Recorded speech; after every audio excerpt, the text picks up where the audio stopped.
Bonjour, ici Julien du blog Un monde pour les introvertis. Alors aujourd'hui, j'aimerais vous parler de conférences, de comment on se présente sur scène. Alors ça ne concerne pas forcément beaucoup d'entre vous, mais on est tous amenés une fois de temps en temps dans notre vie à faire une présentation devant quelques personnes. Ça peut être devant 3 personnes, devant 10 personnes. Et comment on se présente dans ces cas-là? Parce que souvent, ce qu'on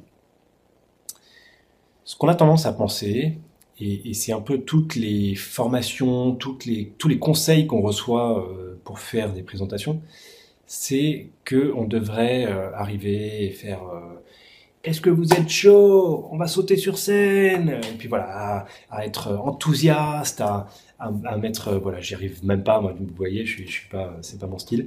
Montrer de l'enthousiasme, montrer de l'énergie, voilà. C'est le style extraverti. Et alors, il y a eu un article récemment écrit par une personne que j'ai invitée sur le blog, une autre blogueuse, qui a écrit un article sur le séminaire de Tony Robbins. Peut-être que vous l'avez lu, sinon je vous mettrai le lien sous la vidéo. Euh, Tony Robbins, pour ceux qui ne connaissent pas, bon, bah, c'est une personne, c'est un conférencier, coach en développement personnel. Et sa manière de donner des conférences, alors, personnellement, j'y ai pas été, hein. J'ai juste entendu un peu comment ça se passe, et lu des choses au sujet, vu un peu des vidéos. Et bon, j'ai l'impression que sa manière de faire, c'est qu'il est très on saute sur scène pour se donner de l'énergie, etc. J'ai participé moi-même à une conférence, pas de lui, mais d'une autre personne, il y a quelques mois, où je parlais c'était une conférence sur l'entrepreneuriat sur Internet. Donc un thème qui m'intéresse. Et plusieurs fois pendant les 3 jours, il y a eu des moments comme ça où il fallait sauter sur, enfin, toute l'assemblée devait chanter ou sauter. Voilà. En fait, c'est sûr que c'est des techniques qui aident parce que c'est des techniques. Bon, moi au début quand j'étais dans cette assemblée, ça m'énervait un peu parce que c'est pas mon style. Bon, après j'ai sauté avec les autres et c'est vrai que ça donne un peu d'énergie, ça réveille. Mais est-ce qu'on est obligé de faire ça voilà, pour maintenir l'attention d'une assemblée? Je pense pas. Est-ce qu'on est obligé de faire ça pour donner de l'énergie aux gens? Je pense pas. Et pour les intéresser.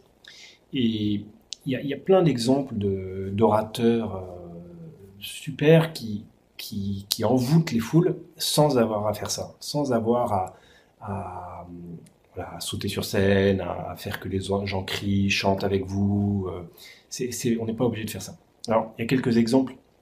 Un exemple assez frappant, c'est Barack Obama. Si vous regardez une entrée, je vais mettre un lien sous cette vidéo d'une vidéo de Barack Obama, le moment où il entre sur scène. Vous verrez qu'il y a d'autres politiques américains, souvent aux États-Unis, c'est un peu le show business. Bon, voilà, on chauffe la foule pour qu'il enthousiasme et que, voilà, surtout pendant les campagnes présidentielles là, qu'on a vues récemment, il y a souvent, quand ils arrivent sur scène, ils essayent voilà, de faire que la foule soit en liesse, etc. Et quand vous regardez les discours de Barack Obama, ben, c'est pas ça. Il arrive sur scène, il parle pas, il est calme, il se met devant son micro, il dit bonjour, et puis il commence direct sur un sujet voilà, sérieux ou quelque chose d'intéressant. Et tout le monde est aussi galvanisé. Enfin, Barack Obama, je pense que c'est incontestable, c'est un orateur hors pair.